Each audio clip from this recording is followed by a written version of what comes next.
listen, let me tell you the story of Joseph, a 35-year-old man who still behaves like he was 5 years old. This is not a joke. In our village of Ajekale, everybody knew Joseph and his mother, Mama Joseph. The woman loved her son so much that she had turned him into something we called a complete spoilt child. But this child was old enough to have his own children. Every morning, when the cock would crow and the sun would begin to peep through the palm trees, Mama Joseph would wake up at dawn to start preparing food. She would sweep the compound, fetch water from the stream, and start cooking before her baby woke up. And Joseph would sleep until the sun was hot in the sky, then stumble out of his room in wrinkled pajamas that looked like he had been fighting spirits in his sleep. The first words out of his mouth were always the same. "Mommy, Mommy, what are we eating this morning?" And Mama Joseph, God bless her soul, would rush to him with a smile so wide you would think her son had just returned from overseas. "My precious son, I made your favorite, yam and egg sauce. Come, sit down, let me serve you." She would practically push him into a chair and tie a wrapper around his neck like a bib. At 35 years old, the neighbors would peep through their windows and shake their heads. Some would hiss, some would laugh, some would just look at Mama Joseph with pity.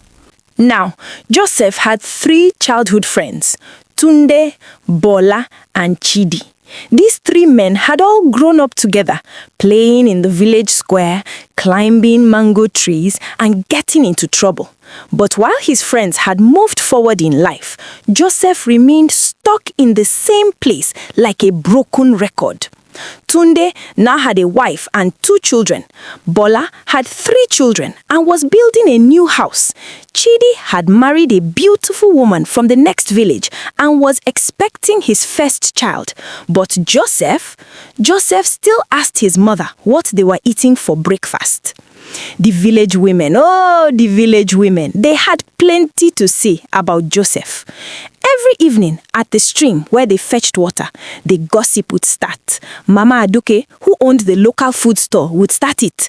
"Have you people seen Mama Joseph's son? That small boy, Joseph?" "Small boy?" Another woman would laugh. "The man is 35 years old though. He has grey hair showing." Grey hair or black hair, does it matter? He still behaves like he is breastfeeding. They would all burst into laughter, their jerry cans wobbling on their heads. And the worst offender?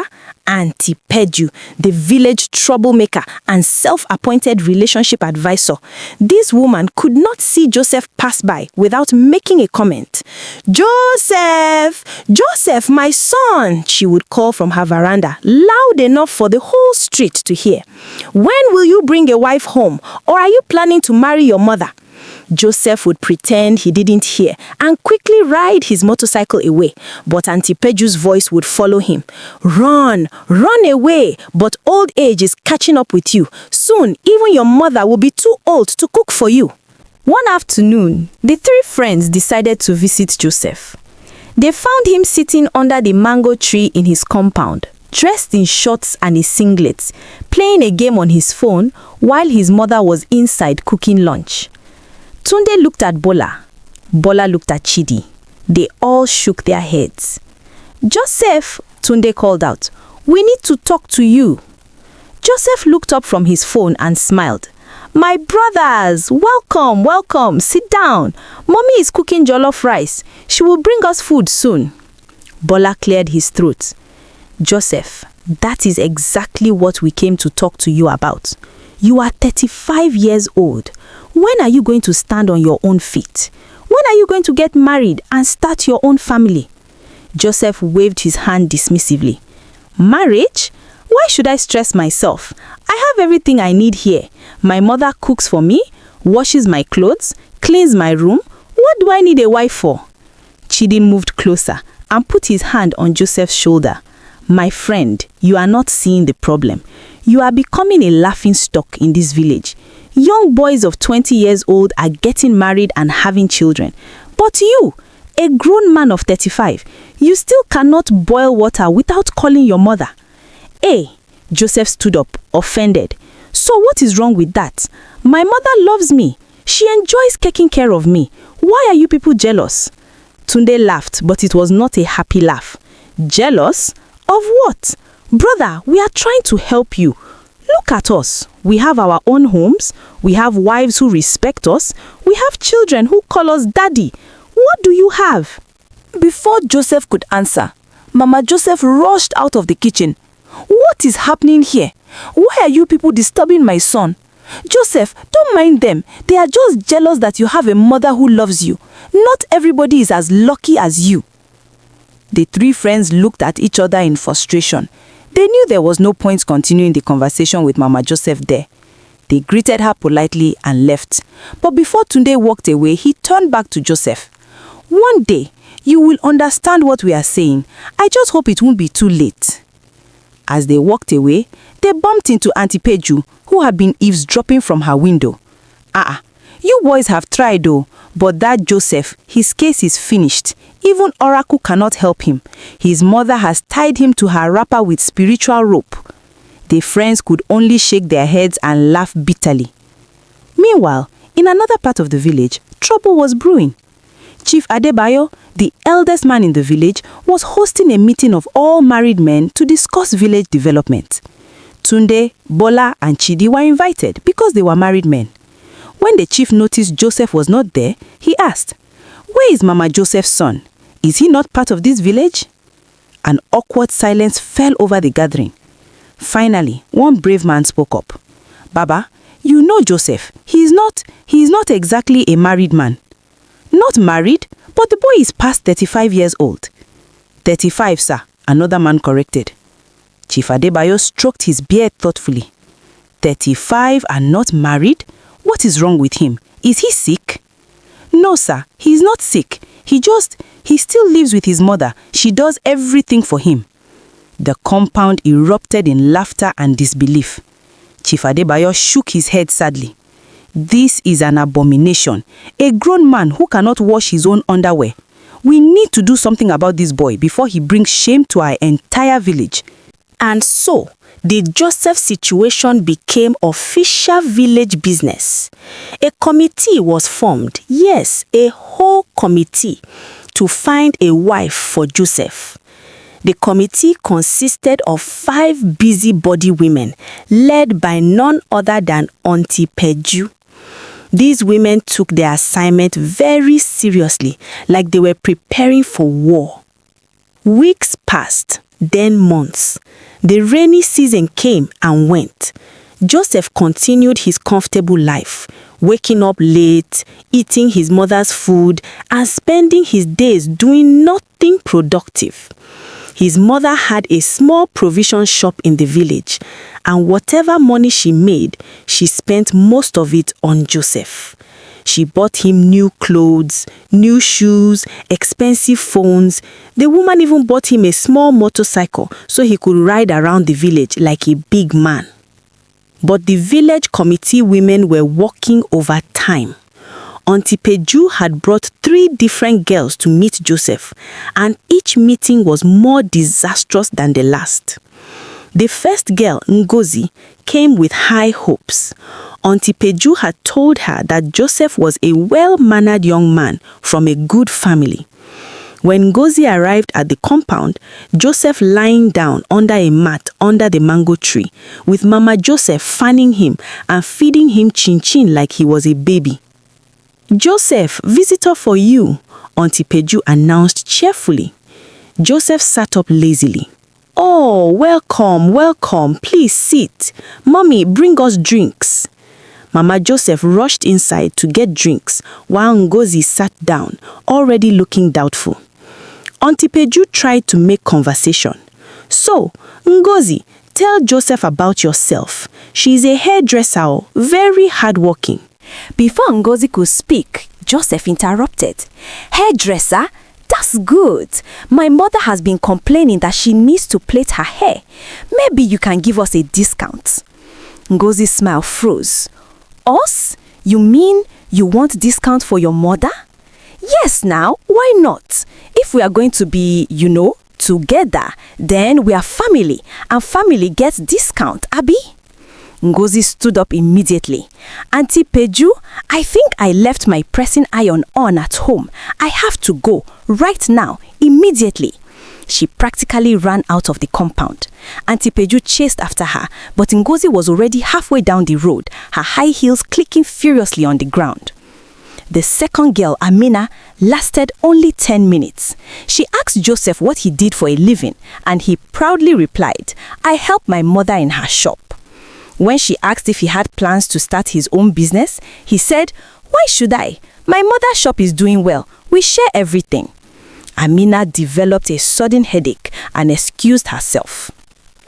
The third girl, Chidema, was different. She was a patient woman, a nurse at the local health center. She smiled through Joseph's embarrassing comments. She nodded politely when Mama Joseph interrupted every 5 minutes to offer Joseph more food or adjust his chair. But the final straw came when Joseph said, "You know, Chidema, if we get married, you and my mother can take turns cooking, like Monday, Wednesday, Friday for you, and Tuesday, Thursday, Saturday for her. Then Sunday, we rest and eat leftover."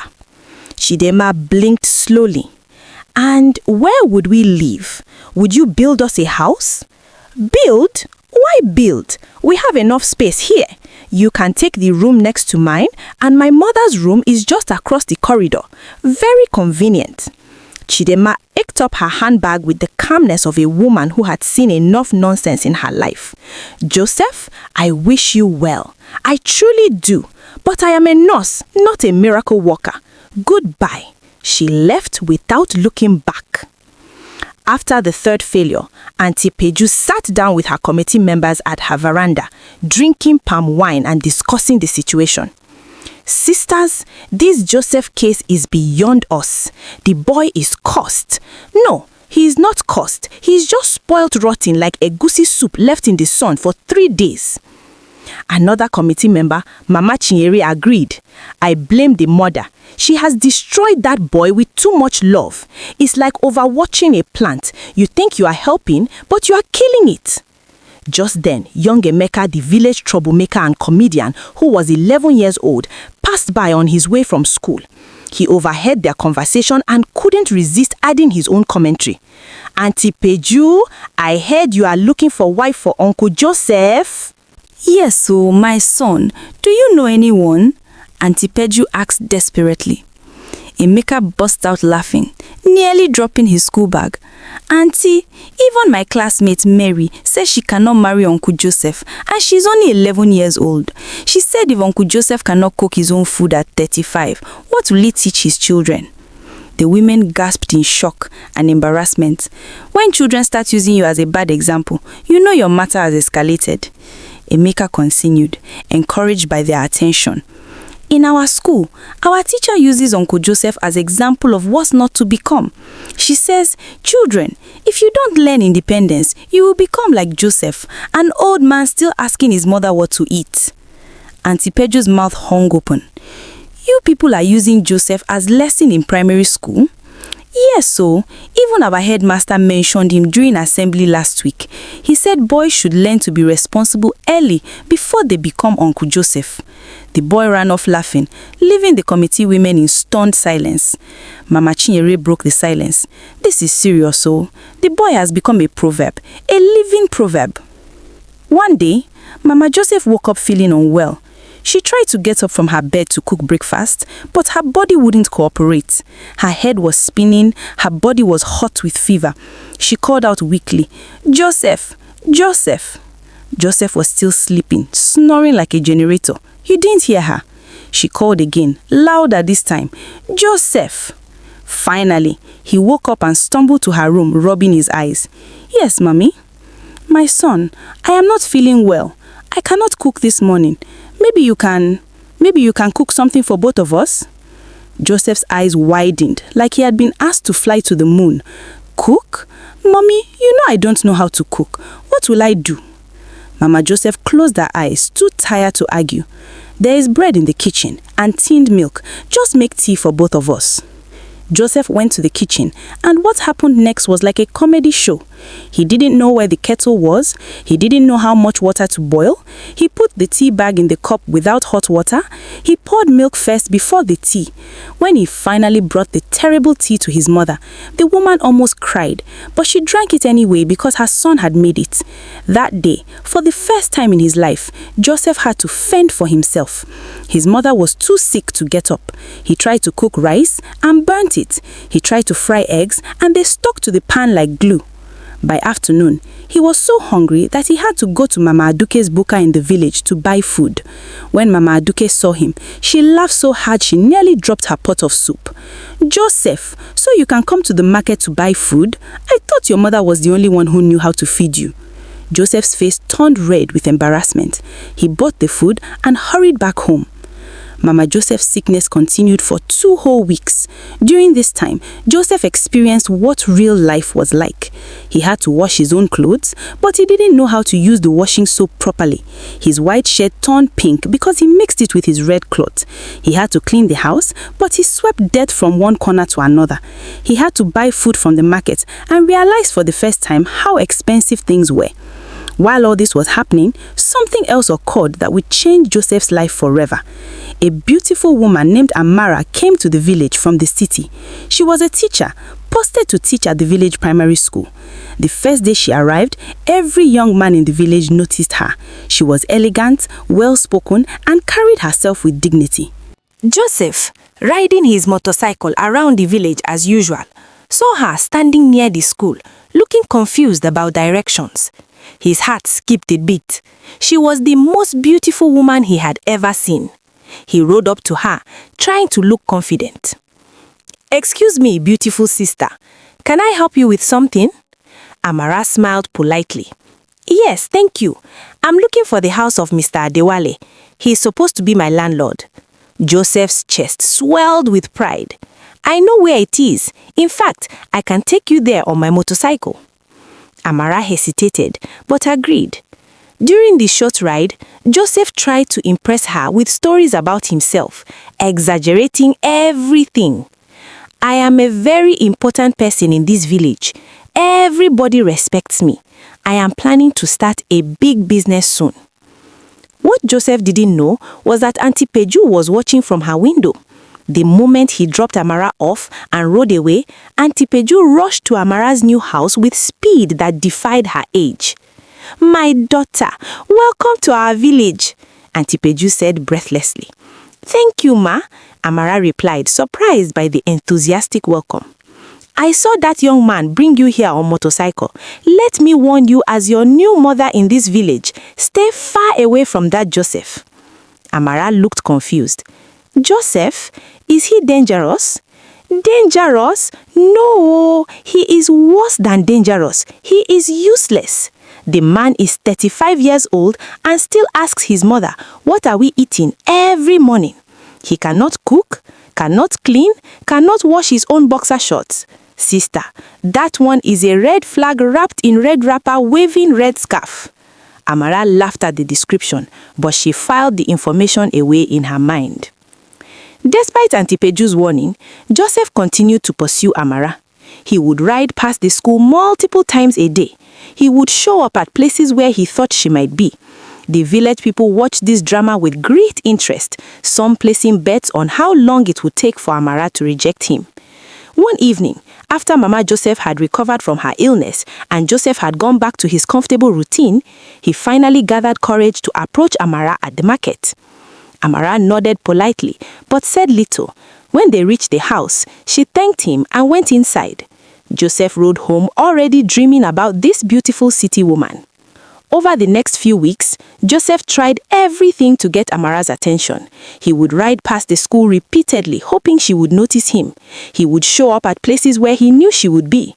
Finally, he gathered courage and approached her one evening. "Amara, I have been watching you. I think you are a wonderful woman. I would like us to get to know each other better." Amara looked at him carefully. "Joseph, right? That's very kind of you. Tell me about yourself. What do you do? Where do you live?" I live with my mother, but we have a big house and I help her with her business." "That That's nice that you help your mother. Do you have plans to get your own place, start your own family? Joseph shifted uncomfortably. Well, there's no rush for those things. My mother needs me.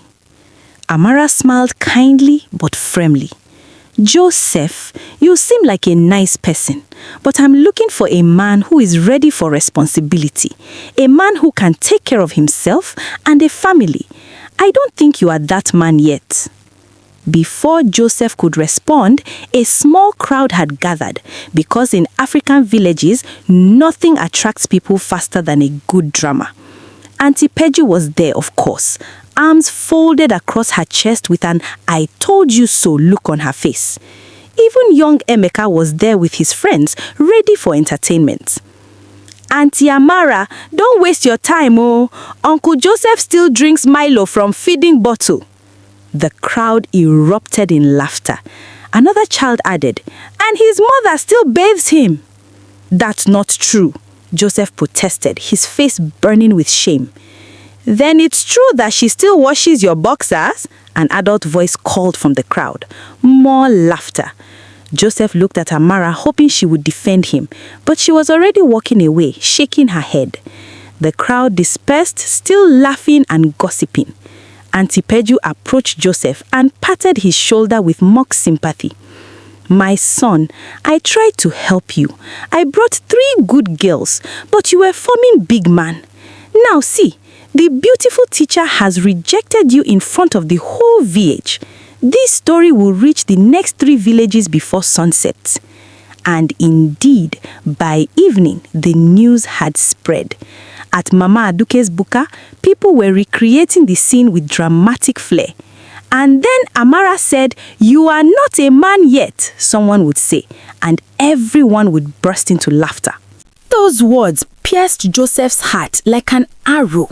He opened his mouth to argue, but no words came out. Amara excused herself and walked away, leaving him standing there alone. That night, Joseph couldn't sleep. Amara's words kept echoing in his mind. I'm looking for a man who is ready for responsibility. Was he not a man? He was 35 years old. But the more he thought about it, the more he realized she was right. What could he offer a woman? He couldn't cook. He couldn't clean properly. He had no personal achievements. He had never paid a bill in his life. He didn't even know how much kerosene cost. The next morning, Mama Joseph had recovered from her illness and was back in the kitchen, humming while she cooked. She heard Joseph's door open and called out cheerfully, "My son, you must be hungry. I'm making your favorite, fried plantain and beans." But instead of rushing to the dining area like he usually did, Joseph appeared in the kitchen doorway with a serious expression on his face. "Mommy, we need to talk." Mama Joseph turned around surprised. "Talk? About what, my son? Is something wrong?" Joseph took a deep breath. "Mommy, I love you. I appreciate everything you have done for me. But I think you have loved me too much." Mama Joseph's spoon dropped from her hand. "Too much? How can a mother love her child too much?" "Mommy, I am 35 years old, but I cannot survive on my own. I don't know how to cook. I don't know how to manage money. I don't know how to do anything without you. You have turned me into a child in a man's body." Tears began to form in Mama Joseph's eyes. But I was just trying to take care of you. You are my only child. Your father died when you were young. I promised myself I would give you everything." "I know, Mommy. I know your heart was good. But look at me now. My friends have families. They have built houses. They are men. What am I? I met a woman I liked and she rejected me because she said I am not ready for responsibility. And Mommy, she was right." Mama Joseph sat down heavily on a stool, her hands covering her face. She was crying now, but they were tears of realization. All these years, she thought she was helping her son, but she had been crippling him instead. What do you want to do?" she asked quietly. I want to learn, Mommy. I want to learn how to be a real man. I want to learn how to cook, how to clean, how to manage money, how to be responsible. And I want to start paying rent to you for staying in your house. I want to contribute to the household expenses.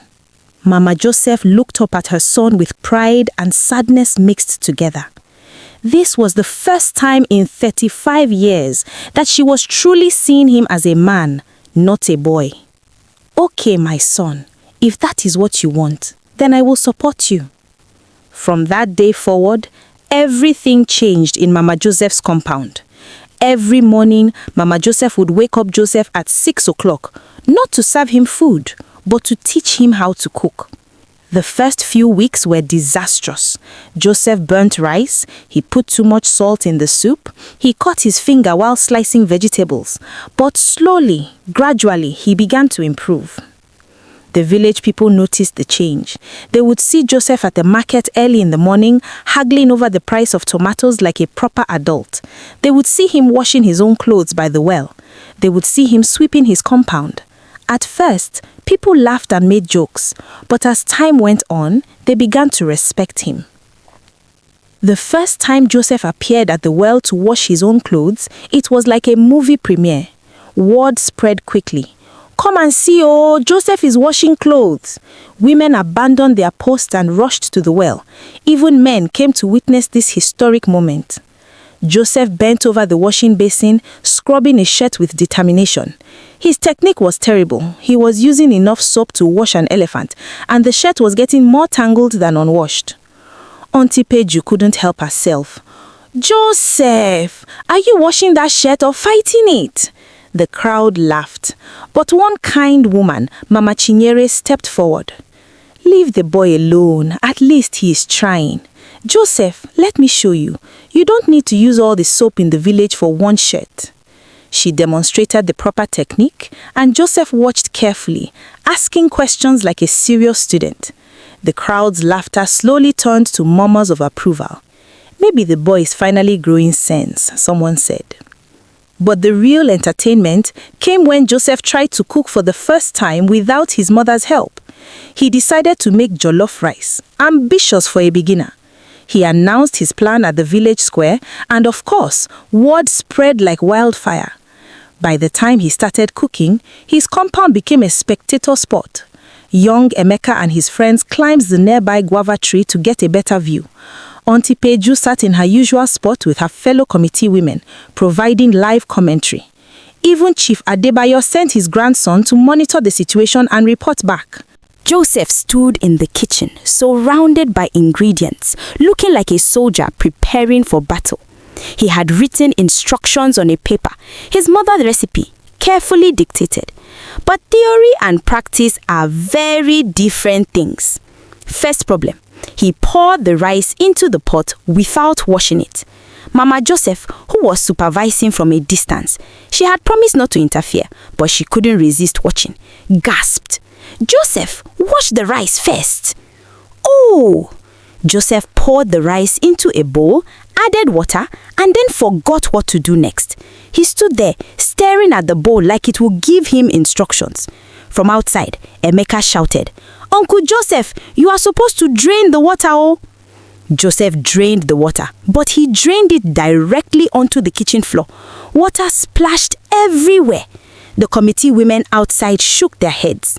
"This boy will flood his mother's kitchen," Auntie Peju predicted. After washing the rice and the floor, Joseph moved to frying the tomatoes. He poured in the oil, but he poured too much. The oil bubbled and spat like an angry cat. When he added the tomatoes, the mixture exploded in a violent hiss, sending tomato sauce flying onto his shirt, the walls, and somehow onto his forehead. "Mommy, it's attacking me!" he shouted, jumping back from the stove.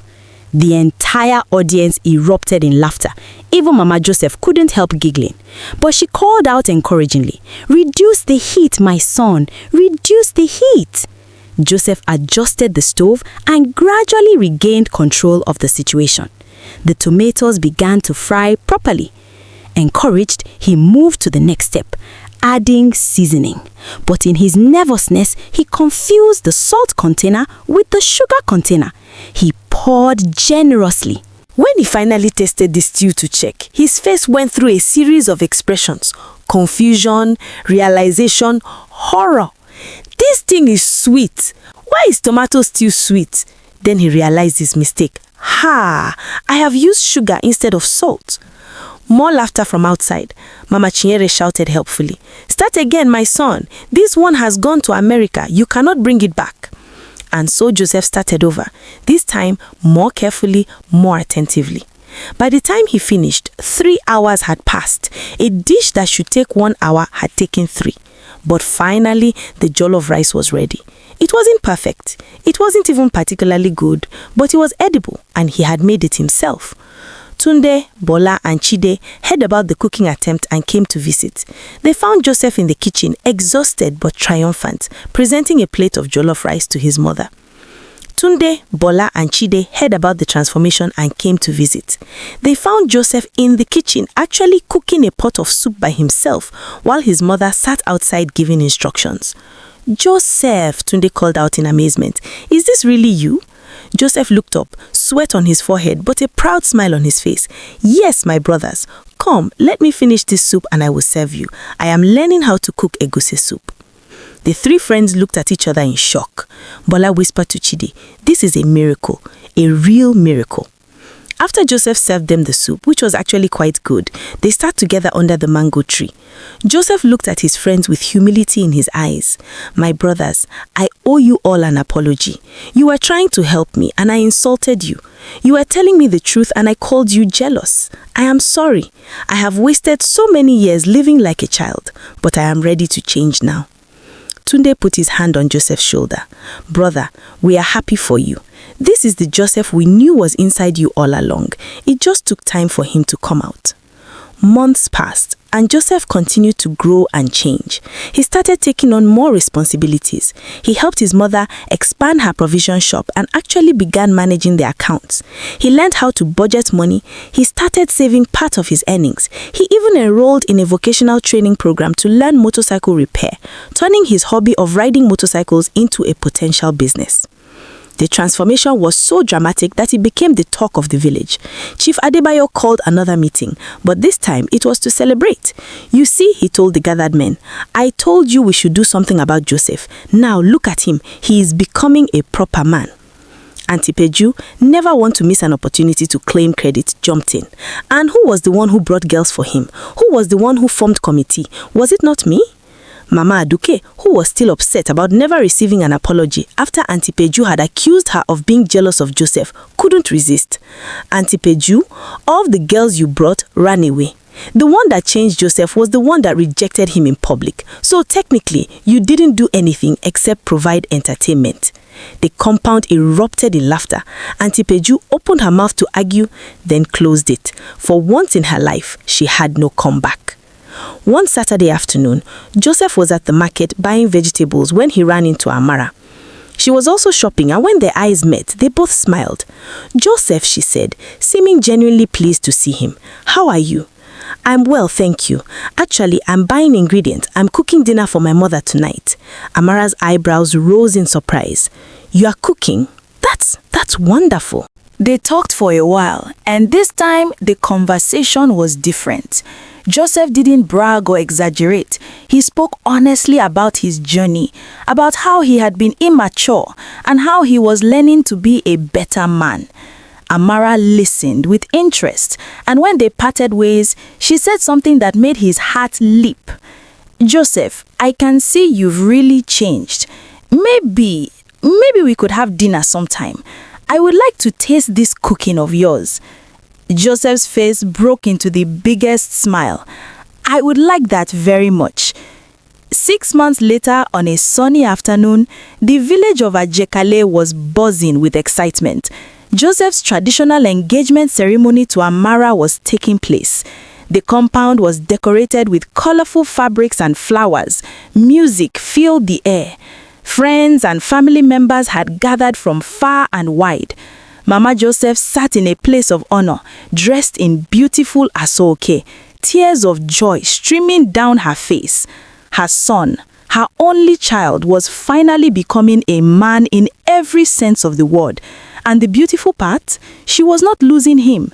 She was gaining a daughter. Tunde, Bola, and Chidi were there too, serving as Joseph's best men.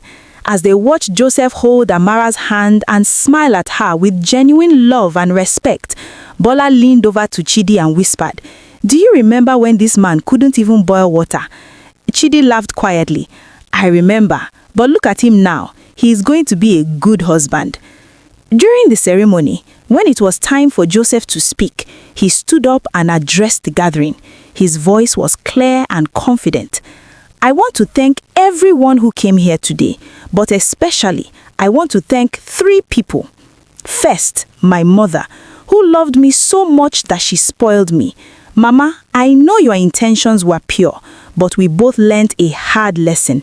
Love should prepare a child for the world, not protect them from it. Thank you for allowing me to grow. Second, I want to thank my friends, Tunde, Bola, and Chidi. You told me the truth when I didn't want to hear it. You didn't give up on me even when I insulted you.